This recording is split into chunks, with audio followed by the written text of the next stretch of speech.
going to a political event? How about you raise your hand? That's a lot of people. That's like half of them. Yeah, give him a round of applause. That's awesome. That's what we're going to need. If this is your first election you're going to vote in, how about you raise your hand then?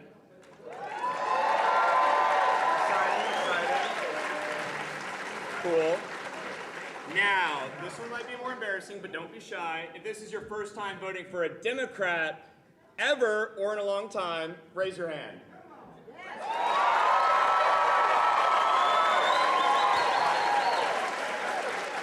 Okay. That's what it's going to take, right? Big tent. We need everyone to win back this thing. It's a big deal, right? So, look around the room. A lot of different people, a lot of different backgrounds, but we all want to help improve Texas and improve this country. And we all want to elect our next U.S. Senator, James Talarico, right? It's going to take all of us to win this thing, so let's make sure we're all here on the same team. Let's build some community. So I'm going to do a little chant that my boss, Ceci, likes. I'm going to say, show me what community looks like, and you say, this is what community looks like, okay? Y'all got it? Okay. Show me what community looks like. This is what community looks like. Show me what community looks like. This is what community looks like. And why not? Let's do another Take Back Texas on 3. 1, 2, 3. Take Back Texas. I want to see those signs. 1, 2, 3. Take Back Texas. Awesome. That's what we need. Are y'all ready, Port Arthur? Well, I have to do a few housekeeping things, unfortunately, before we start. So, if you didn't you walked in through these doors, right? You probably saw our merchandise table. We have T-shirts, yard signs, stickers, all for y'all to buy. It's if we want to take back Texas, it takes everything we're gonna have. So, if y'all want to support us with buying merch, that'd be great. Yeah. So, and also there's these volunteers around the room. They have these clipboards. There's a QR code on those. We love our QR codes. And you can sign up to volunteer, so that takes you all to Texas Together's page. It'll have like phone banking, door knocks, all those things that you can do to kind of help. If you want to take action into your own hands and not just stress and watch the news, right? Do something and make a change. Cool.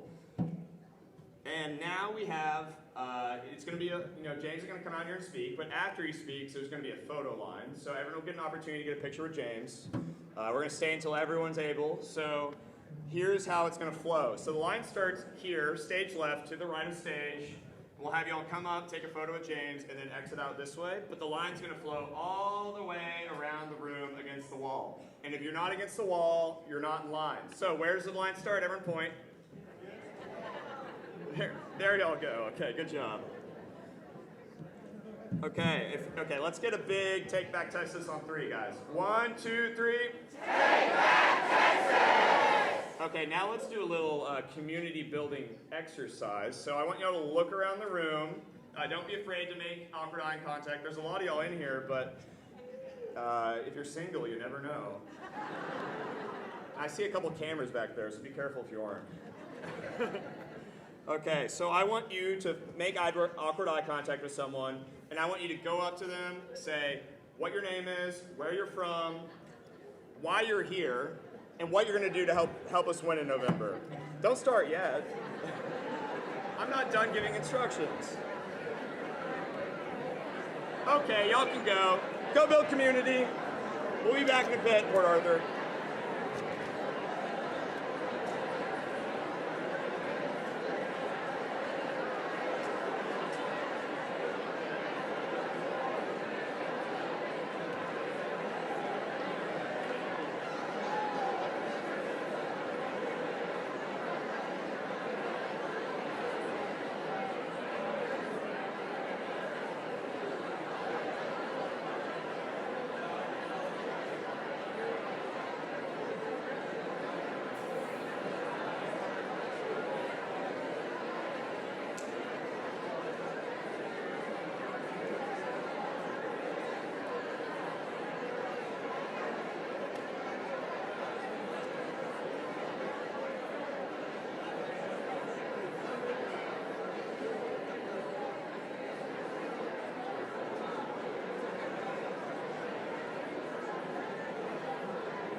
Okay, Port Arthur. Did we build some community out there? Let's do a show me what community looks like. This is what community looks like. Show me what community looks like. This is what community looks like. Let's do another Take Back Texas too, and show me those signs. 1, 2, 3. 1, 2, 3. Port Arthur, you guys are amazing. Obviously, you filled this room, but we got a lot of people over here, and we still have some room back in this corner. So if y'all just want to come through in front of the stage here, all the way back to that corner, y'all will have a lot more comfortable space over there if you're back this way. I know it's a little tight. We just want to keep the aisles and entrances clear just in case. So if some of y'all can shuffle this way, that'd be awesome. I know not many of y'all are moving right now, so but cool. So while we're doing this, I'm gonna recognize some community leaders. We have some electeds in the crowd. Okay, guys. 1, 2, 3. Take back Texas, okay? 1, 2, 3. Take back Texas. Okay, so we got some electeds in the crowd. The mayor of Port Arthur's here, Charlotte Moses. Jefferson County Constable Christopher Bates. Jefferson County Justice of the Peace, Naomi Doyle. Jefferson County Justice of the Peace, Joseph Gallery. Port Arthur City Council members, Dr. Donald Gray Frank, Kayla Jacobs, Taylor Gitwood, and Warren Pena. So that's, sorry, all on the same time. There we go. And I believe former Congressman Nick Lampson's also in the crowd, right? Okay, we also got some people running for elected office who will be on the ballot this November. So give it up for State Board of Education candidate Tiffany Perkins. Jefferson County Commissioner A.J. Turner. Carolyn Guidry, County Clerk. And then for State Senate District 3, Bobby Tillman. Awesome. Okay. We got a lot of people in the crowd. If you're running for office and you're on the ballot in November, let's stand up and we'll just clap for you. I don't have names and everyone, but woo! Awesome. Well, that's great. Like I said, if y'all are over in this side of the room, there's still some room back there. We're starting to have overflow for people, so I know it's crowded in here. Y'all are awesome. Y'all packed the room. We'll be back in like 5 minutes, and we'll be ready to hear from our next U.S. Senator from Texas, James Talarico. Y'all ready? Awesome. Thanks, guys. Be back in a minute.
we feeling now?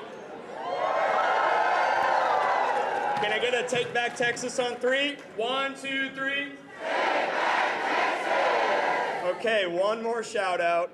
Your candidate for Congressional District 14, Thurman Barty. Are you here? There you go. Awesome, thank y'all. Well, cool. Now that we're all gathered, everyone built community, we feel good about that? Awesome. Well, I'm going to intro your next speaker, a real testament to Jefferson County, your State House rep for District 22, Christian Manuel.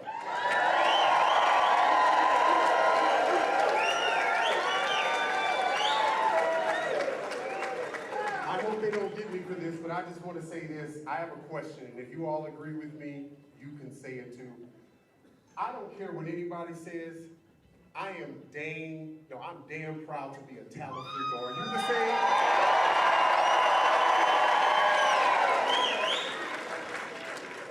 A lot of times, you meet people in the legislature. A lot of you know I was a staffer before, and I tell people this genuinely. He has been the same person to me from when I was a staffer pushing paper to when I've been a member. He believes in what we believe in, is that vouchers are a scam and it is a theft.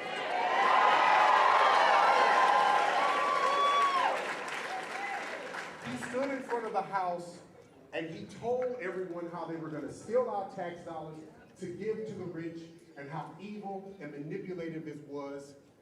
And you know what the saddest thing is that we're having to even have a real competitive race when we have James Talarico running against a fraud, a crook, and a liar.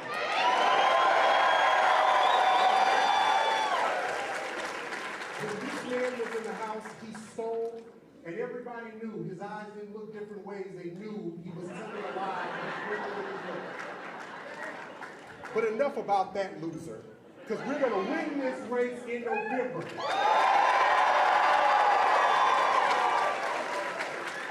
I want to tell you all something from my heart. This is actually a man who actually believes that together we can do everything together. This is a man who, I'm going to tell you a short story. We are on the floor of the House. We were fighting on some bills, and it was a bill that dealt with infant mortality, and we were talking about the issues with black women. And people were asking him, maybe you want to say something. And then someone else said, well, maybe this person wants to say something. And he stood up and he said, why don't we let the communities who understand this speak for themselves?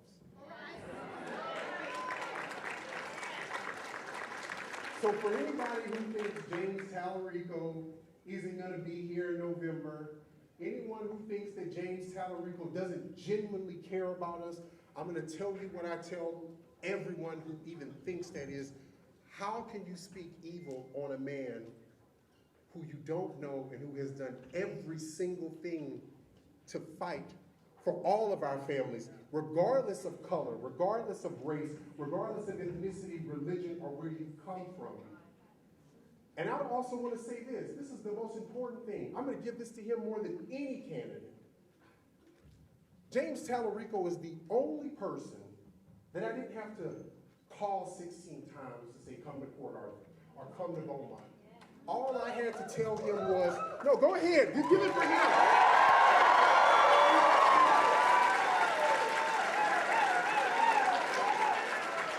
After we left the quorum break, and many of you all know we left quorum and we broke quorum. After the quorum break, we came back, we didn't know what was going to come of this, we knew we were going to be punished, and I called James. And I'll never forget this, I was at Petco buying food for my dog. And I told him, I said, James, what are you going to do? And he said, everybody wants me to make a decision. And I said, James, you're a man of faith. No, we can give it up for faith. It's okay to have faith. I said, I want you to pray on it because you believe. And you're a believer and you're a doer of your faith. That's right. And he told me, he said, you know, you're right. I said, don't make a decision because a political consultant told you to. I said, make a decision off of your faith, off of your values. He took that time and he looked at everything. And when he announced he was running, before I could even get to him, his team said, we have to come to Jefferson County because he said, you told them you gotta come. And I said, that's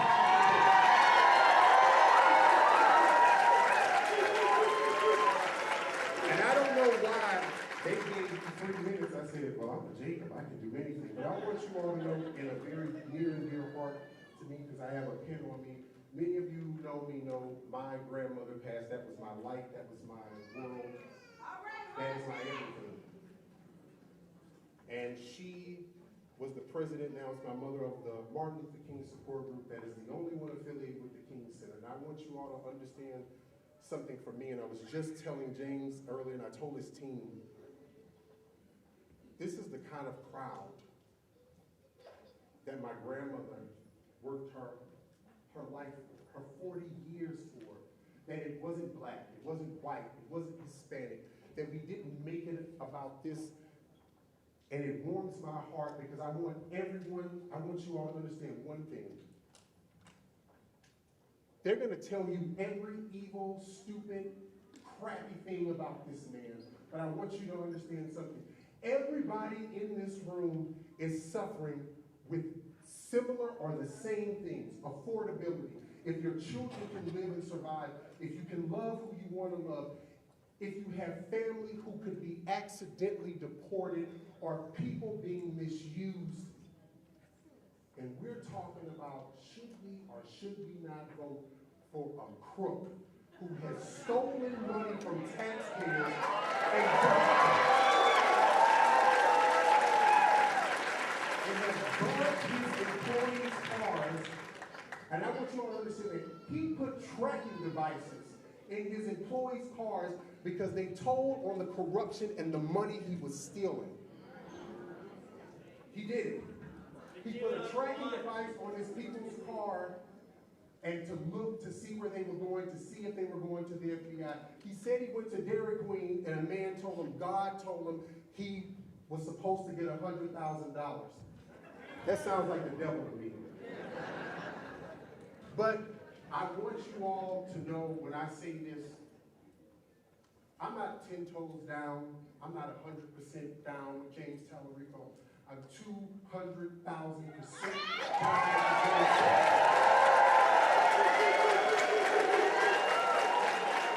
And I want to say this lastly, just let this really sink in for you all. I've had the blessing of being on Health and Human Services and Appropriations. We cut nearly $40 million for preventative care for HIV/AIDS. We cut preventative care from diabetes, from heart disease, all to help the big, beautiful scam bill. And you notice none of them are running on it. I want you all to prepare for one thing. If we don't get this right in this election, and I'm not saying this in hyperbole, I know you've heard this election is serious. I'm telling you what I had to witness and fight for. People are going to start dying in this state. People that you love. Exactly. People that you don't like. People that you wish would get it right. For all of us who've lived here long enough, we remember how many hospitals we had. We remember what it was like to be able to not go more than 15 minutes to get to a doctor, even if you lived in Orange or Jasper. Now, if you want to have a baby in time, you have to get to Beaumont. We have women who are dying on their way to get to the hospital. But they lie and say they care about women and their decisions.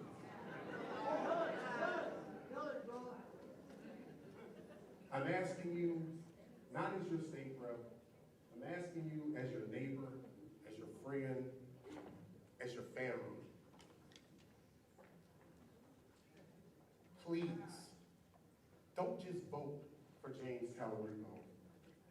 Stand up for him. Stand up for your community. Stand up for your family.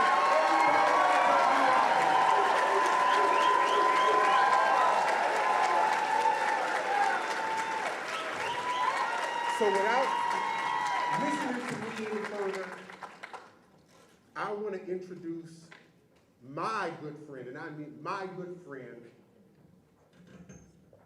our next senator, and the person that's going to show them Texas is not divided, Texas is together, and we are going to stand together, and we're going to win this election, and we're going to let Donald Trump and his cronies know America is no longer for sale. My good friend, where's he? Here we go.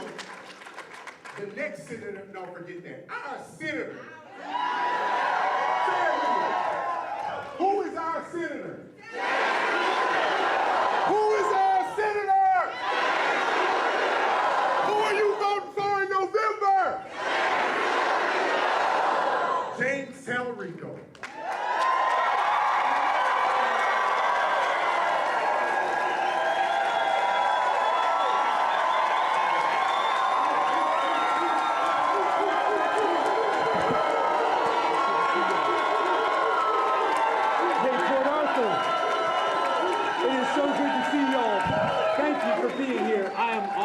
That you came to support this movement that we are building to take back our state and take back our country. All of you are now part of that movement. I want to thank my friend, your state representative, Christian Manuel, for his service to this community, for his friendship to me. I am just so excited to be here in Southeast Texas. We have got to win Jefferson County if we're going to flip this state in November. And we just kicked off our New American Dream Tour. We are traveling to every corner of this state. We're going to 10 cities all over Texas to talk about a new vision for our economy. One thing is true when I travel this state, when I go to big cities and small towns, when I go to red areas and blue areas alike, everyone in Texas is struggling. No matter how hard Texans work, no matter how much we save, no matter how much we sacrifice and stretch, those ends never seem to meet.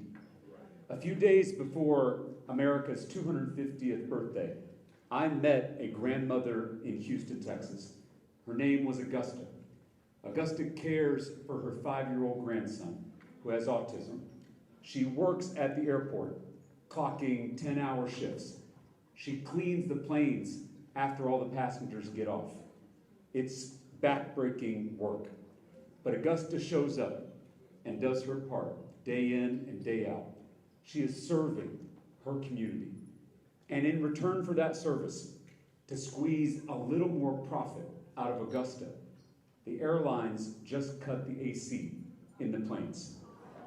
So now Augusta spends all day on the tarmac in a tin can in the Texas heat, spraying and scrubbing and picking up trash as fast as she can before the next plane lands.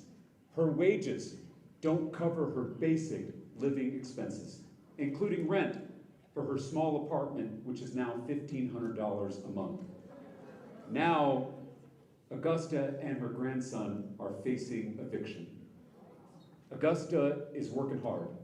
She is playing by the rules. She is taking responsibility. She's caring for those around her. What kind of country are we if we let a good woman like that go down? In the U.S. Senate, we are going to have Augusta's back. We are going to have the backs of every Texan who is working hard and playing by the rules.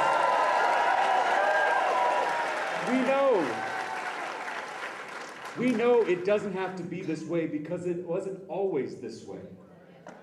The young people here in the room may not remember, but some of the older folks might. You used to be able to afford a good life in America. You could buy a home in your 20s. You could go to college for cheap or free. You could support a whole family on one paycheck. You could afford to get married, to have kids, to retire comfortably. You could fulfill your God-given potential.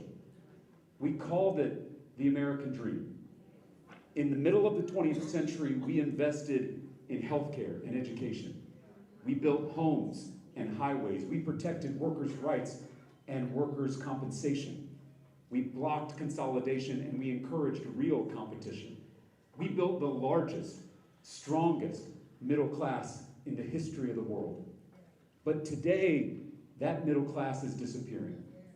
For too many of our neighbors, for too many Texans like Augusta, the American dream has become an American nightmare. It is too expensive to buy a home. It's too expensive to get married and to have kids. It's too expensive to retire comfortably. People are working hard. People are playing by the rules, but those rules of today weren't written for us. They were written for billionaires. We can't afford a home, but Jeff Bezos has at least a dozen. We can't afford to fill up our tanks, but Mark Zuckerberg is launching helicopters off his mega yacht. We can't afford the basics, but one of our own residents just became the world's first trillionaire.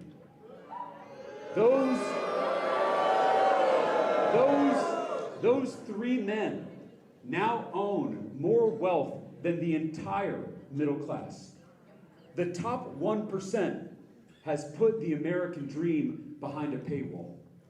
For 50 years, billionaire megadonors and their puppet politicians have been stealing from the American people, stealing the wealth that we created with their bribes, their bailouts, and their billionaire tax breaks. Trickle-down economics is not a theory, it is theft. They have been stealing from all of us who have been doing the actual work in this economy. And for 5 decades, Republicans and too many Democrats have sold the false gospel of trickle-down economics. The idea that the best way to grow the economy is to let the rich get richer and forget about the rest of us.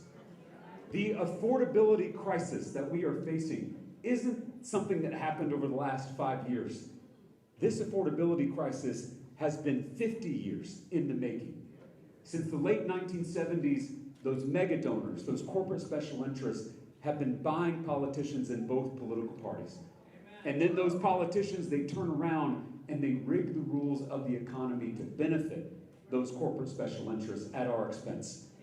We have an affordability crisis because we have a corruption crisis. We are getting screwed. No matter if you're a little more conservative or a little more progressive, we're all getting screwed. None of us can afford groceries. None of us can afford gas. None of us can afford utilities. None of us can afford health care. The billionaires buying the system don't care who you are. They don't care about your politics. They only care about their profits. They don't see us as Democrats or Republicans. They don't see red or blue. They only see green. They see us as one group of people that they can rip off. They see us as one opposing team, so we might as well start acting like one. It is time. It is time for us to come together across these manufactured divisions to take on the people at the top who have been screwing us over for far too long now. Because the real fight in this country is not left versus right, it's top versus bottom. That is the movement that we are building in Texas. We are not practicing a politics of division. We're not practicing a politics of fear or anger. We are practicing a politics of unity, a politics of friendship, a politics of love. This new kind of politics can change this state. It can change this country. This new kind of politics can build a new American dream.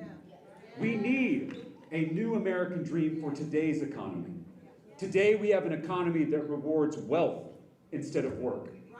You can't tell me that the market is working as it should when billionaires are becoming trillionaires while all of us who do the actual work in this economy can't afford the basics.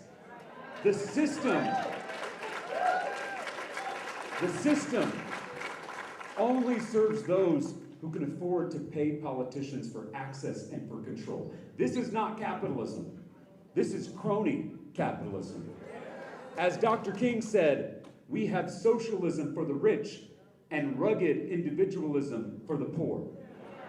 It is time to raise the minimum wage and expand overtime pay so that workers can actually share in the wealth they create. It is time to repeal the big ugly bills tax cuts for the wealthy and give that $1 trillion to the middle class. It is time to cut taxes for small local businesses, not giant multinational corporations. And it is time to rebuild labor unions in this country so employers can negotiate with their bosses. So they can negotiate for fairer wages, better working conditions, and better benefits. Working Texans are drowning, and they're drowning in debt. Household debt reached an all-time high in the first quarter of this year. It is time to cancel medical debt and stop hospitals and insurance companies from overcharging patients. It is time to cap sky-high credit card interest rates and rein in predatory credit card companies that are ripping us off. It is past time to invest in college and career education like we did with the GI Bill, so that we can educate an entire new generation of Americans without saddling them with crippling lifelong debt. And it's not just personal debt. We have to get serious about tackling the national debt, which is higher than at any other point in American history. We are stealing from future generations. We're always told that the only way to lower the deficit and the debt is to do it on the backs of working people. But that is not true. We can close the deficit, and we can do it by closing billionaire tax loopholes, cracking down on tax cheats,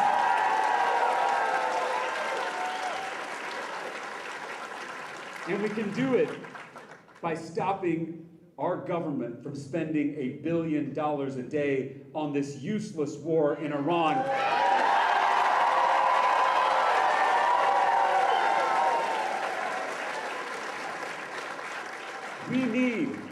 We need a new American dream for today's families. This is LBJ's Senate seat that I'm running for.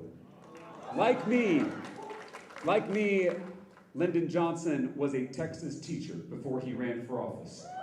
And in office, LBJ made the largest federal investment in America's children and America's families. Just think about it. Head Start, Title I, Medicare, Medicaid, public television, the Civil Rights Act, the Voting Rights Act. When we win back LBJ's Senate seat, we can rebuild the Great Society, and that must start with an LBJ-sized investment in America's public schools, including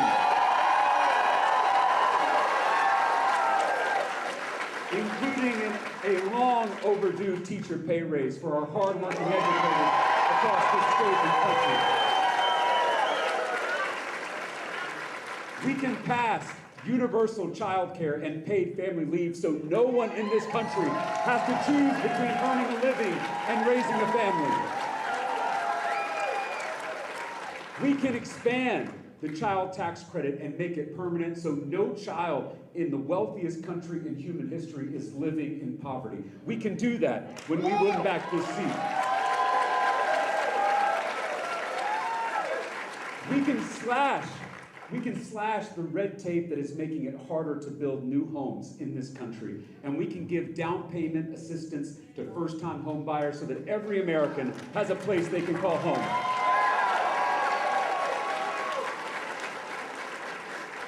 And we can fight tooth and nail against every attack on Medicare and ensure that the wealthiest Americans are paying their fair share into Social Security so every American can retire with dignity.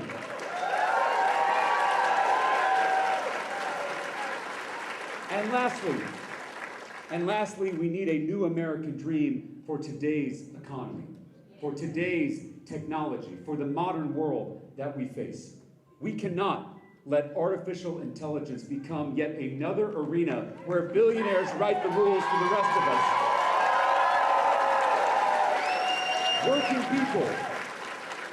Working people deserve to get a say and a share of this AI future. And we can start by cracking down on these data centers that are jacking up our utility bills and using up all our water.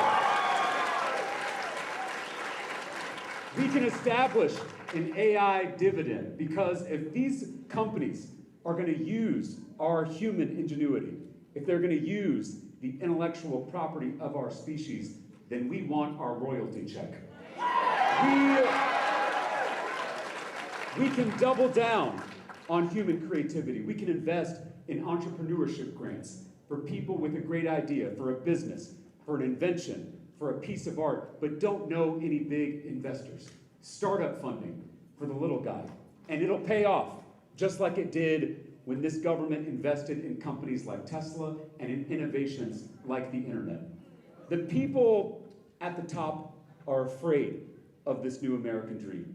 They are afraid of crowds like this in Port Arthur, Texas. They're afraid of Texans coming together across race and gender and age and party to dream a little bigger. They're going to claim that this new dream is radical. They're going to claim that it's extreme. They're going to call us socialists or communists or whatever sounds scariest in a headline. And we'll say, is that the best you can do? These are the same old scare tactics. This is the same old politics of the past. The names they'll call us only reveal how small their dreams really are. The people at the top want this to be a contest of names because they know that they'll lose a contest of ideas. Ken Paxton has been in office since I was in middle school. Now, less than 100 days before Election Day, he's pretending to care about the cost of living crisis. He just unveiled his affordability plan, and it's mostly just tax breaks for wealthier folks. When he talks about costs, you can tell it doesn't come naturally. It's a little like he's trying to speak French or something. It's like affordability is a word he learned on Duolingo that morning. He just found out that for other people, the cost of living is something you pay yourself, not something you pass on to your billionaire mega donors. This is the guy who became a multimillionaire on a government salary and has sold out working Texans at every turn. Now Ken Paxton wants us to believe he cares about us. Who does he think he's fooling? Both the math and the past make it crystal clear that a country that takes care of its people grows faster than a country that abandons them. In 1914, when someone asked Henry Ford, a titan of industry, why he doubled the daily wage for every one of his workers, legend says he gave them a simple answer: so they can afford to buy my cars. When you give money to the top 1%, they save it. When you give that money to the middle class, we spend it. We stimulate the economy. We grow the economy. Despite what that false gospel of trickle-down economics tells us, pro-people policy is pro-growth policy. It is not an either-or choice. Listen, if you hate politics, I get it. If you don't have time or energy to think about politics, I get it. If you don't believe anything good can come from the political process, I get that too. Let me just explain why this moment, in this state, in this race, matters so much for you and your family. If you are struggling to afford groceries, if you are struggling to afford gas, if you're struggling to afford housing and childcare and prescription drugs, the things that we need to survive, it's not because you're lazy.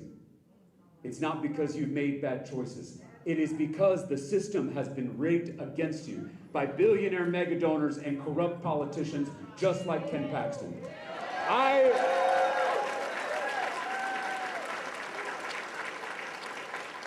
I don't take a dime from corporate PACs, and I never will. If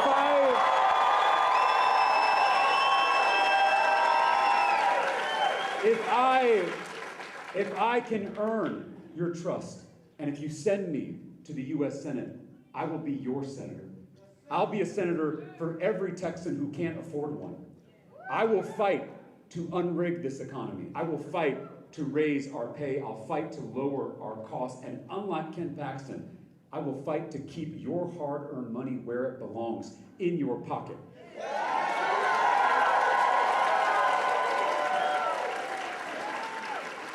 Together, we can build a new American dream. A new American dream means if you're working hard and you're playing by the rules, you should be able to afford a house big enough to raise a family in, a quality education for yourself and your kids, a retirement that is comfortable and secure, and most importantly, time. Time doing what you love with the people you love. A new American dream means that you can start getting ahead instead of falling behind. It means you can rest your head on your pillow at night knowing your bank account is going up and not down. And you can wake up in the morning with full faith that your kids and their kids will be able to live this new American dream too. Before I was a politician, I was a public school teacher. I taught 6th grade language arts at Rhodes Middle School on the west side of San Antonio. I often say that teaching middle school is the best preparation for politics. It's come in good handy in this race. The west side of San Antonio is this beautiful, historic neighborhood. It's also one of the poorest zip codes in the entire state of Texas. So every day, I saw my students and their families struggle heroically to overcome this rigged system holding them back.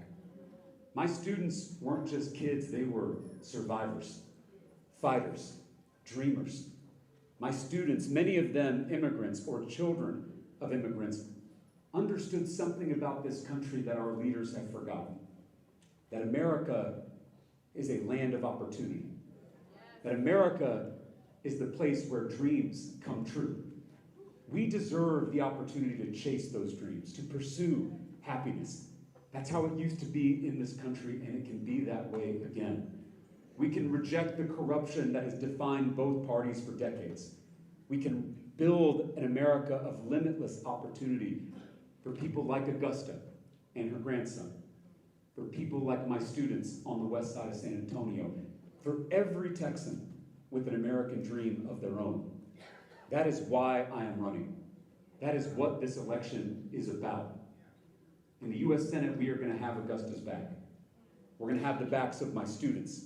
We're going to have the backs of every single Texan who is working hard and playing by the rules, and together we will build a new American dream. Thank you for being here, Port Arthur. God bless you.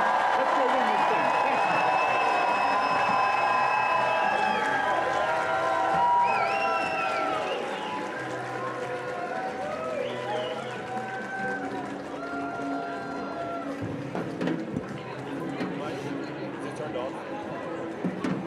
Looks like it. Are they coming to pull this down?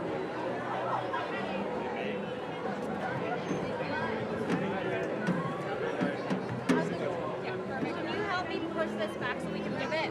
Just go knock the Awesome. And let's just take this. Come on. I gotta go do that, Chevy.